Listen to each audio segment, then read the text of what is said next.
Well, men have this reputation of neglecting their health. Sometimes that is fair. You know, we're going to put off going to the doctor as long as possible. Some guys, not Mike. Some guys, He's the exception to every rule. That's right.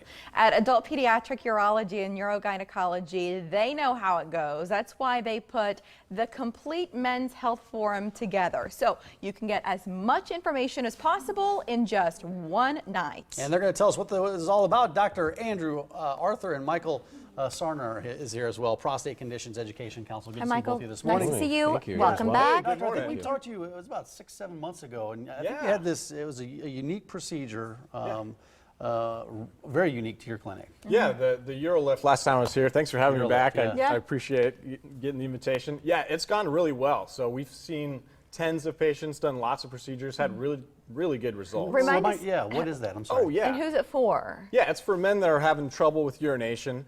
They come in and get evaluated, and if their anatomy looks right and if their symptoms are consistent with that, then we actually do a minimally invasive procedure. They go home the same day. They're not put to sleep. And we put in stitches to kind of open up the prostate, open up the urinary channel, and allow them to have better urination, waking up less at night, kind of those symptoms. What I remembered about our last conversation is the quality of life point for those patients who felt like they really couldn't do anything about it, but all of these symptoms were really controlling their lives to a large extent. So now they've got this option, and it's a game changer. Absolutely. You know, a lot of men in general, like we were talking about, don't want to come in or think it's a normal part of aging when they have these symptoms, and they don't think there's anything that can be done about it. And a lot of times after we talk to them and tell kind of the things that are available to them, it really changes their perspective, and then once they have something done, it completely improves their life. Yeah, and then they come in and see you more often. But that's just one of the procedures that we were talking about at your clinic. What else do you do as a whole?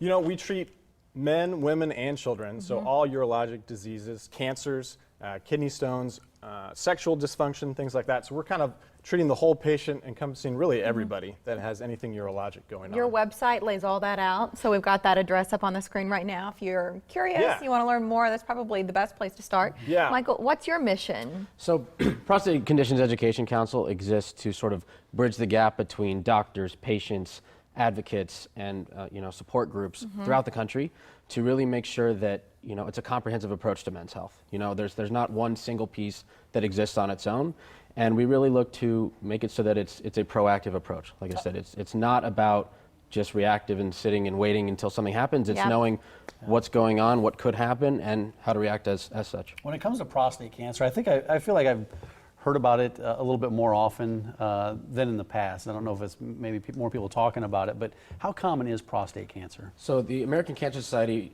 is basically saying that 1 in 7 men nowadays are getting prostate cancer. So it's pretty common. The way I think of it is, think of your buddies at a bar or your friends from high school. 1 in 7 of you is going to have prostate cancer, and it stays in the shadows, and it's really about shifting that conversation so it moves out of that. Who's most at risk for it? We've actually found that African American men are twice as likely, but we are actually also tracking the fact that prostate cancer is found in the same gene as breast cancer, so the BRCA gene. Yes. If you have your mother, your aunt, your grandmother, anyone sort of in that familial line had breast cancer, you're at risk. And then on the male side, father, grandfather, uncle. And you can do the same genetic test. I did that through my gynecologist, where she just said, let's, given your family history, let's run your genes and see if you've got this thing. Again. Men can do the same thing. Absolutely, and it goes back to being proactive and really knowing sort of what's not necessarily susceptible, but what you're sort of up against or what you could be dealing with in the future if you don't know already. Yeah, we talked about, guys have a hard time maybe getting into the doctor. And I don't know if is it because the prostate exams themselves, is that one of the things that guys fear, or is that why they're not coming in to get these exams? Yeah, a lot of guys don't come in until there's something really wrong or their wife drags them in. And they do. They don't look forward to the prostate exam, but it's painless. It doesn't take very long, and you really only need one every year to every 2 years, depending on your risk factors for prostate cancer. The PSA test, is that pretty reliable? Yeah.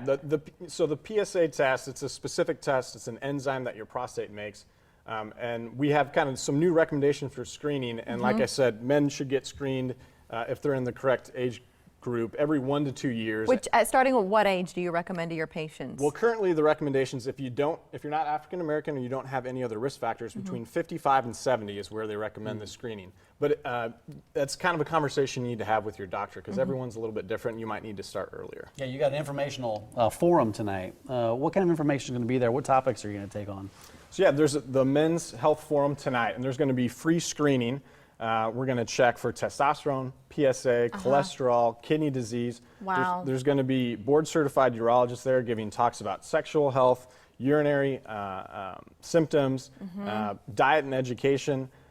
So we're going to have a very comprehensive forum, and everyone's welcome. It's open to the public. Spouses are welcome, and there's going to be food and drinks and raffles. Well, I read that at least one of these screenings, the cost typically would be around $1,000. And Michael, you're underwriting that for the people who come to this forum tonight. Yes, correct. So we partner with an organization called Pints for Prostates. And so it was started by a gentleman who was diagnosed relatively young, and we were sort of, he was working and saying, how can I access men to raise awareness? And he said, the universal language of beer. That was the logical choice, of course. So he started this organization, and it was, like I said, the arm of awareness and kind of going into community. So what's great about tonight is the money that is going towards this event was raised through local events and fundraisers out in Omaha directly. That's cool. And so we partner with them, and they're sort of the awareness piece, and then we get involved and we're the action piece. So we come in and we help with screenings and whatnot. And doctor, there's going to be guys who can't make it tonight to the forum, but they want to stay on the forefront of their health and maybe get some of these questions answered. How do they follow up with you? Can they just make appointments directly to you? Yeah, so you can go to the website, Adult and Pediatric Uro, or the number for our clinics on the screen. You can call. We've got clinic appointments available. You So, guys yeah. are awesome. Doctor, it's good to see you. And Yeah. Michael, a pleasure to meet you today. as Hope well. tonight's a huge Yeah. success for you. Thank you. Thank Thanks, you. guys. Thanks a Thanks lot. so much.